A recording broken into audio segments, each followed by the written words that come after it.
De manière générale, ces dernières années, j'ai principalement parlé de la chose la plus importante, qui est la compréhension de l'esprit et la réalisation de la nature de l'esprit. C'est là que les enseignements bouddhistes en général, et en particulier les enseignements tibétains, ont une richesse incroyable d'expérience, de connaissances, vous pourriez dire d'expertise, d'expérience, de sagesse, en particulier les enseignements du Mahamudra et du Dzogpa Chenpo, les enseignements de la grande perfection. Donc c'est pourquoi j'enseigne toujours sur l'esprit plus récemment, et que j'essaye vraiment de montrer la nature essentielle de l'esprit, qui nous sommes véritablement, notre véritable nature. Parce que, ultimement, c'est ça la chose la plus importante. Mais comme il y a beaucoup de nouvelles personnes ici, je vais partager quelques mots sur le contentement et la paix intérieure. Et tout cela se base en premier lieu sur le message de Sa Sainteté le Dalai Lama et de très nombreux grands maîtres. Peut-être que vous allez trouver cela utile pour vous, donc je vais partager cela.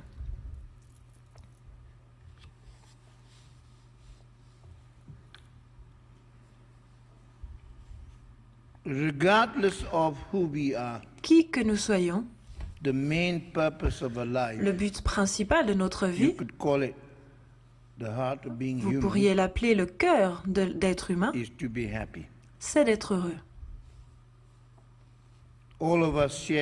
Chacun d'entre nous partage le même souhait, le même droit de rechercher le bonheur et d'éviter la souffrance.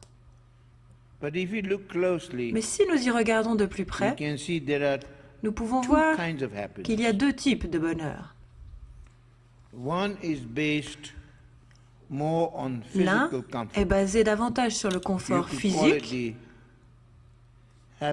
On pourrait l'appeler le bonheur ou le plaisir des sens, alors que l'autre est fondé sur un contentement mental plus profond.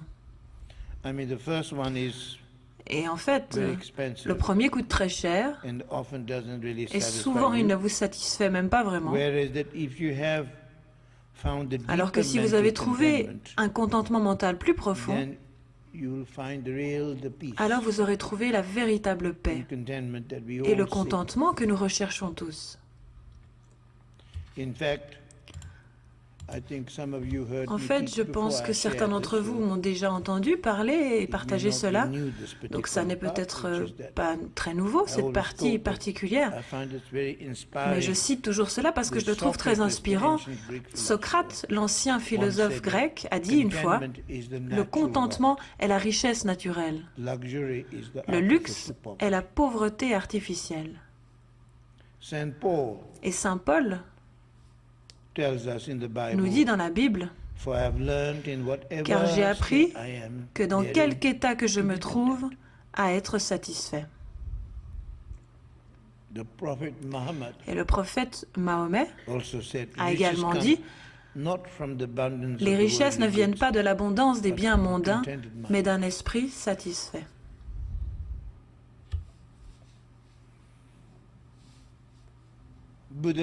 Et le Bouddha a dit, le contentement est la richesse la plus excellente. Et Nagarjuna, ce grand maître indien, qui était le deuxième après le Bouddha, a dit « Il n'est nul trésor tel que le contentement ». De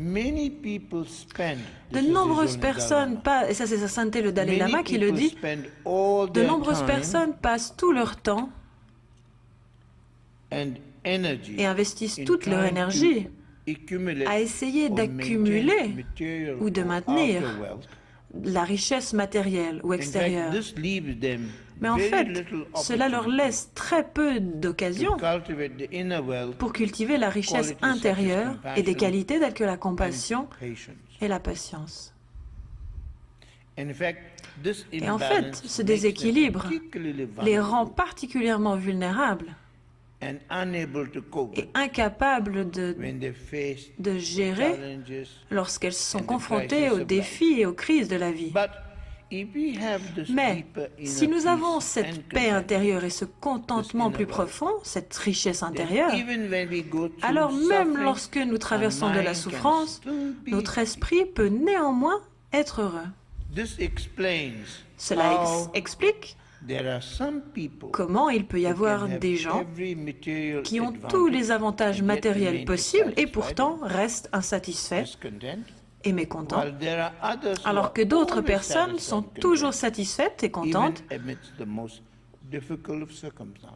même confrontées aux circonstances les plus difficiles. Comme les grands saints du passé avaient l'habitude de le dire, ce sont les insensés qui recherchent le bonheur à l'extérieur d'eux-mêmes. Parce que quand vous vous mettez à rechercher le bonheur à l'extérieur de vous-même, alors en fait, vous n'avez plus aucun contrôle.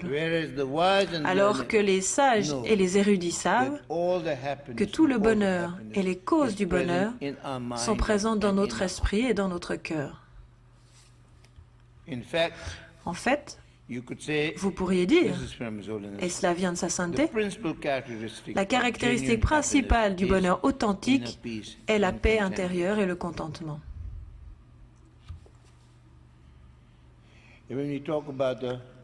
Et lorsque nous parlons de comprendre l'esprit et la nature de l'esprit, c'est une manière de trouver ce contentement intérieur et cette paix intérieure. Si vous avez le contentement et la paix intérieure comme base, ou bien comme fondement, alors votre esprit sera détendu et à l'aise. Et si l'esprit est détendu et à l'aise, alors quelles que soient les difficultés ou les crises que vous rencontriez, vous ne serez pas perturbé. Votre sentiment fondamental de bien-être ne sera pas sapé. Le résultat sera que vous pourrez poursuivre votre vie quotidienne, votre travail, vos responsabilités de manière plus efficace et votre esprit aura la sagesse de discerner entre ce qu'il vous faut faire ou ne pas faire. Et j'aime ce mot discerner plutôt que discriminer.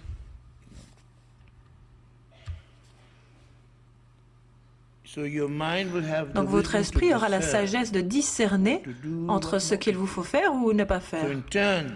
Et donc, en retour, votre vie sera toujours plus heureuse. Et lorsque les difficultés se présenteront, vous serez même capable de les tourner à votre avantage. Donc, pour votre propre paix intérieure et votre stabilité, prendre soin de votre esprit et de votre cœur est crucial. Une fois que votre esprit est plus en paix, alors l'harmonie intérieure et extérieure suivront automatiquement. Et voilà, c'est la fin de la conférence. Merci.